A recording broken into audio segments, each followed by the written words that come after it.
大家好，我是娟子，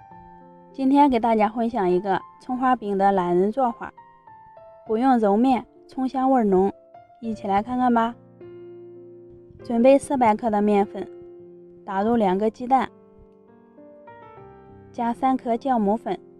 先把鸡蛋搅散，倒入260毫升的温水，边加边搅拌。按照这个比例和出的面团比较软，不用揉面。朝一个方向多搅几分钟，搅成像这样比较光滑的面糊，盖上盖，醒化至2倍大。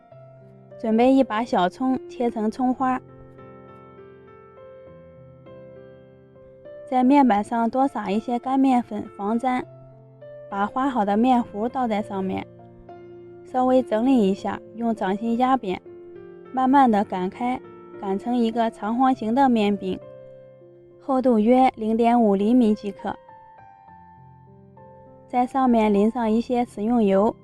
用刷子均匀的涂抹开。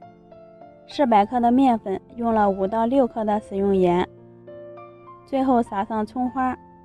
从下边慢慢卷起来，尽量卷紧实一些。再切成8个相等的面剂，取一个面剂，把中间压一下，再将切口处捏严实，然后团圆，收口处朝下，按压成一个圆饼就可以了。电饼铛提前预热，依次放入生胚，在生胚表面刷一层油，能很好的锁住水分。上下盘加热，开中火先烙上3分钟，烙至底部金黄以后，给生胚挨个翻个面，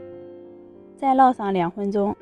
中间翻2次面，2面金黄，饼子就熟了。新手的话可以用铲子按压，立马回弹，说明里面也熟透了。这样做的鸡蛋葱花饼，表皮非常的酥，回温以后就变得很松软，葱香味十足。面糊可以晚上提前调好，放入冰箱低温发酵，早上按照上面的方法烙熟就可以了。喜欢的朋友可以试一下，我们下期见。